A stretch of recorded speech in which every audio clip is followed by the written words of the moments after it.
Hi Askies! Welcome back to my channel. At kung bago ka lang dito, please do follow, like, and share mo na rin lahat ng mga videos natin para yung happiness and joy ay ma-share natin sa ibang tao.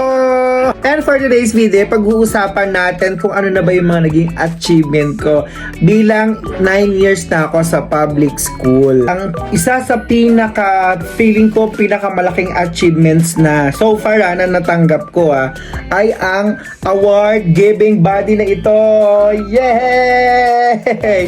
Alam niyo ba kung ano ito? Ito po ay Huwarang Guro Award, Michael P. Braga, na bigay ng tayo na Antipolo. So ito so far ang award giving body na pinaka achievement ko so far at masayang-masaya po ako. Yes! Akala ko noon nung nakagraduate ako ng masters, yun na yung pinaka dulo. Pero hindi pa pala. Parang na-realize ko na magsisimula pa lang ang laban sa akin.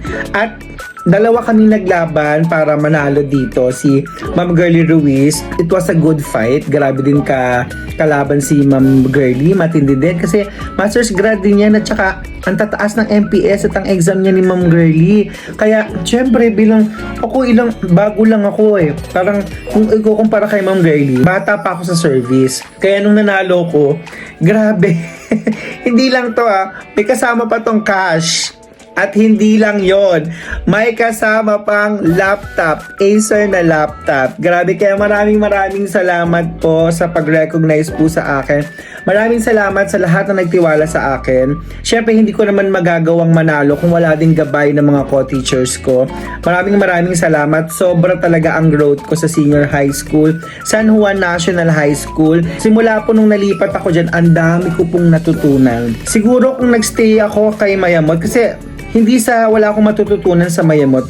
Malaking school kasi. Kumbaga parang advantage din pag nasa small school ka. Kasi lahat ng ganap, lahat ng gawa, tatanggapin mo lahat. No choice ka kasi konti lang kayo. Hindi pwedeng pag-aaralan. Matututunan mo yan. Yung mga CI na ganyan, yung mga research na ganyan, hindi ko naman alam yan noon Until nung lumipat lang ako kay San Juan National High School.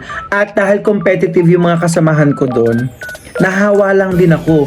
Kaya eto, meron na kami nito. Almost lahat sa senior high school, sa San Juan National High School, meron na kaming ganito. At hindi po ito basta-basta nakukuha. May mga dokumento po ito. May mga documents na kailangan kang ipasa at kailangan nilang puntusan.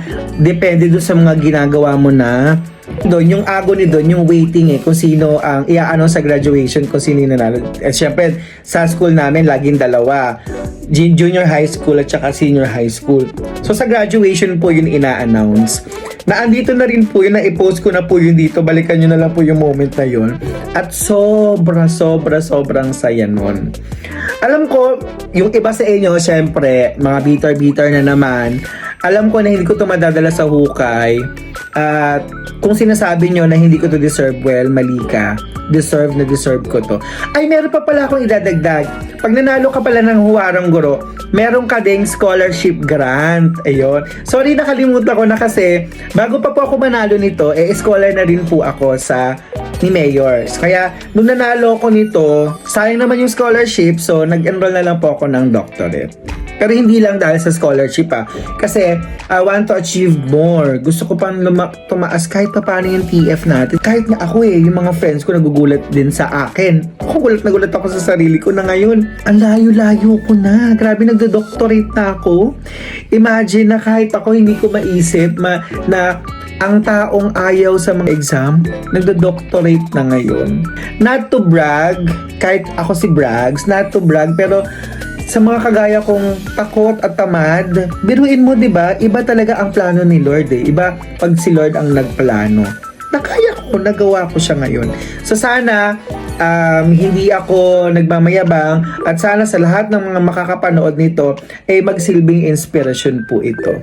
Alam ko sobrang layo pa, alam ko sobrang musmus pa ng aking kaalaman, pero pali nyo, kung paroon, di ba, kung papaloobin ng Diyos, gabayan niya po tayo. So, yun lang po, Husky, yes. Paalam!